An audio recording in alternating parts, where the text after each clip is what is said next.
今日はどうもありがとうございます。お付き合いの清水雅也とオイリーズキッチンのオイリーくんでございます。はい。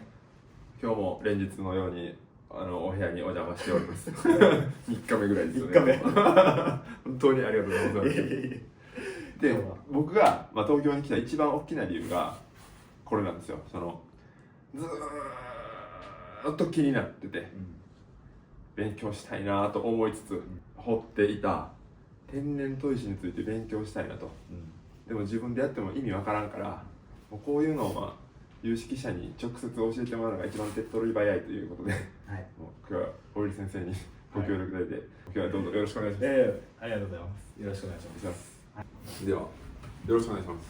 はい、よろしくお願いします。すごい。よろしくお願いします。いいんですか。もう私は一番低い人間なので今日は大入先生のね、こうあれをあれするということで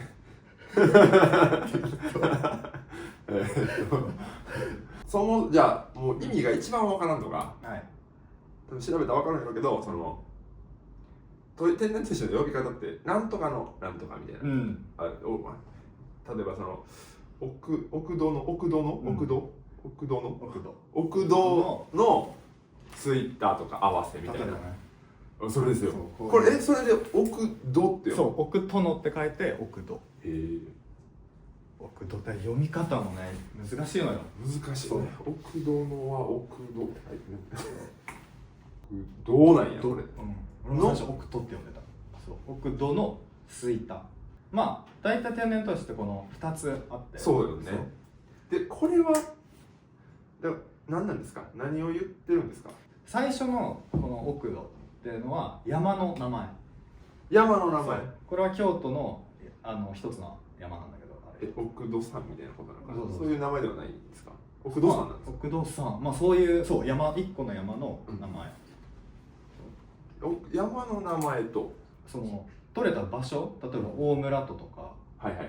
大村も山。大村もその地名というかそこの場所の。伊予もそうだけど。伊予はね、伊予間のあれね。愛媛ね。愛媛とか、結構取れた場所、地名で取られることが多い。天草とか。そうね。とか何々山の場合もあるし、本当に場所、地名で取られることもある。なるほど。で次のこの吹田とかあるんだけど、この吹田っていうのは、その山の中のどの層か。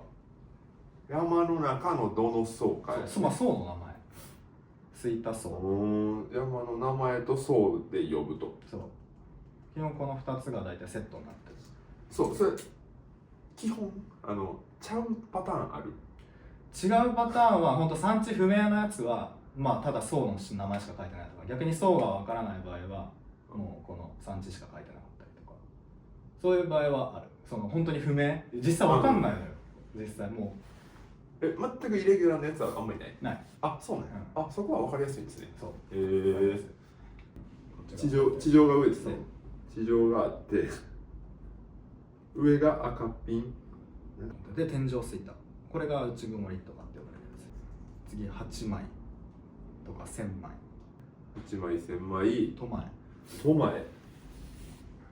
待ってくださいね。赤ピン上の吹田って何です。天井吹田。天井吹田で合わす8枚1000枚都前が来て合わさが来て、で波とで本吹田。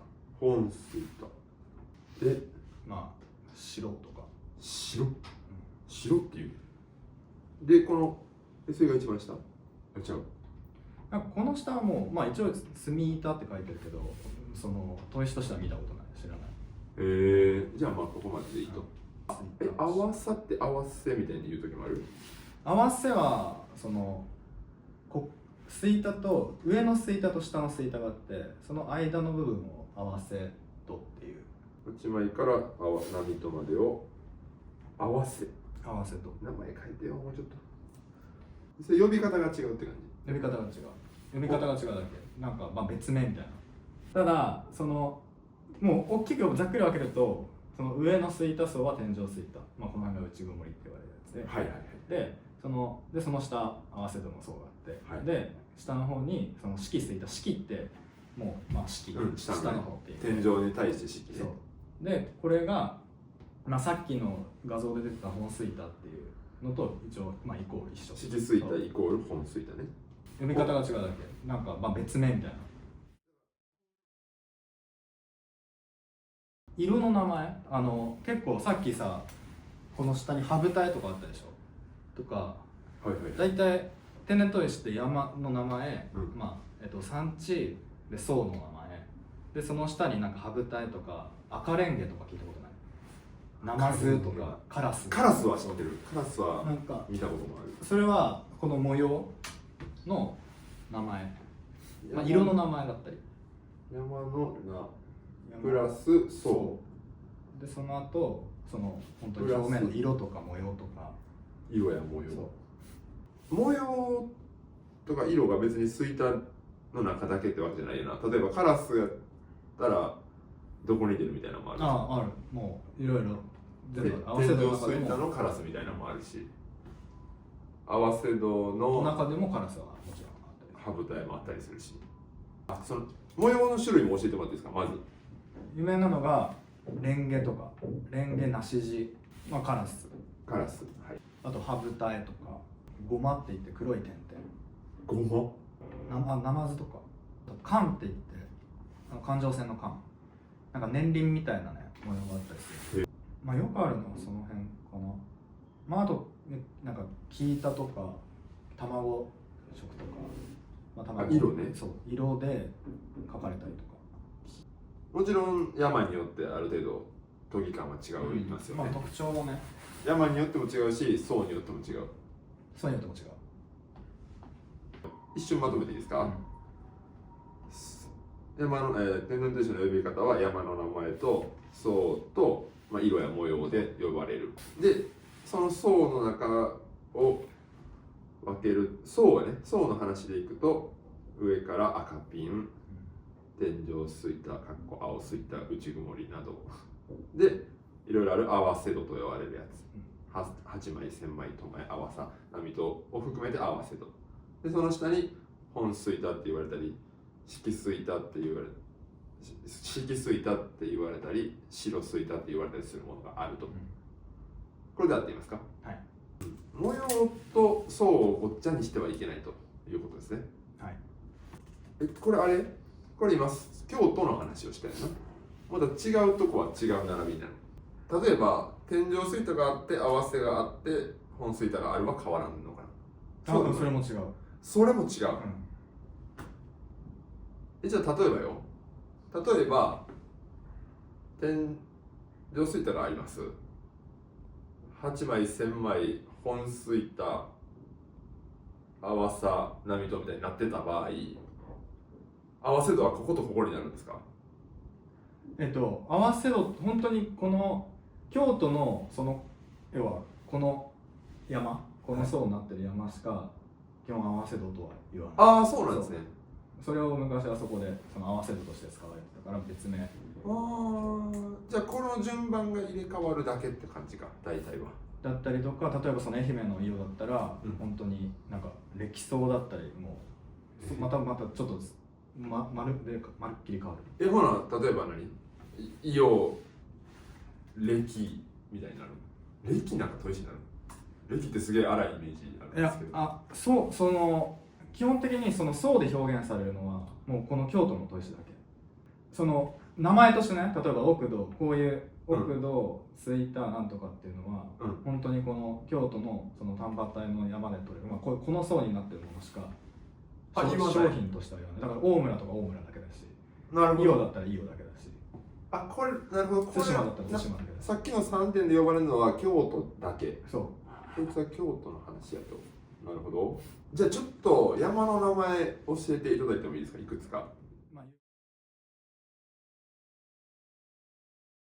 よくあるのが、奥戸、奥戸中山はすごく。奥戸中山。木戸。それも京都ってことね。だから中山の白スイタみたいなのがあるってことね。で、あと大平、大内とか、日照山とか、八木の島、あと神殿山、あと大津もいるんだね。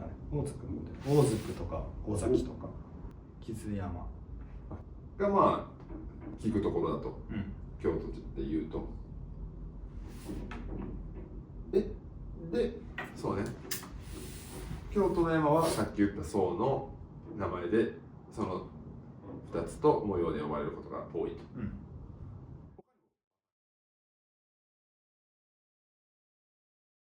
山が違うと、例えばさっき言った大村やったら、うんまあ、大村は大村だけ。大村だけ。大村ってどこなんでしたっけ？大村は和歌山と長崎。和歌山？そう和歌山は長崎と和歌山がその大体2つかな。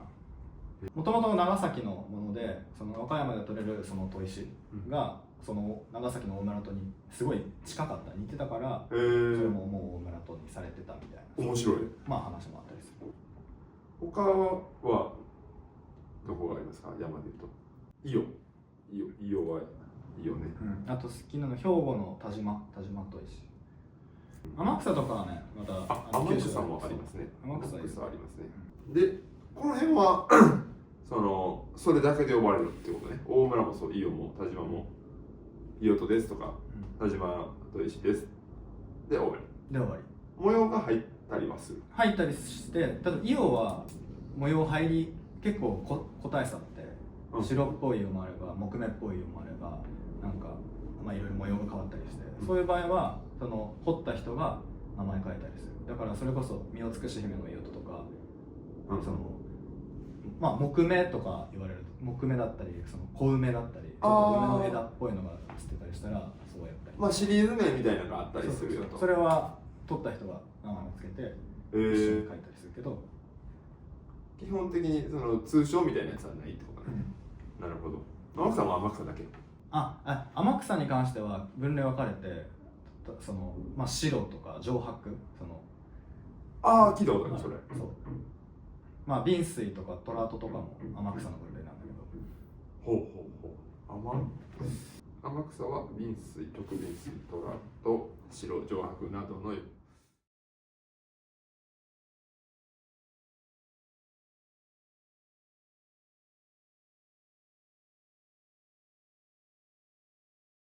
なんか僕の浅い知識で申し訳ないんですけど、同じ層でも研ぎ感違う。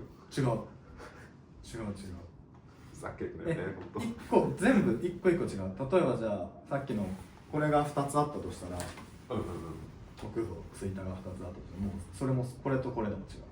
大きくは違わないけどね。特徴がなんとなく似てるだけで、実際まあ当ててみるとじゃあ違う。研いでみて、これは何の何々だなってなることはできる。研いでみて、なんとなく分かるだけで、だからもう不明ってなったら本当にずっと不明なの。もう出どころ不明ってなったら、まあ、山もだし層もだしもう分からない。まあそれがすいたかどうかね分かったりするけど、ある程度粗いかどうかとか研磨力があるかどうかで、なんとなく分かったりするけど、正確にはもう分からない。ちょっとまあ視点が変わるんですけど、初手屋として見てもらったことあるので、その最後に天然砥石の粉を潰したやつをこう包丁にゴムでこすりつけて霞仕上げっていうのをやるんやけれども、あれ一応内曇り、主に内曇りを砕いたものなんですよ。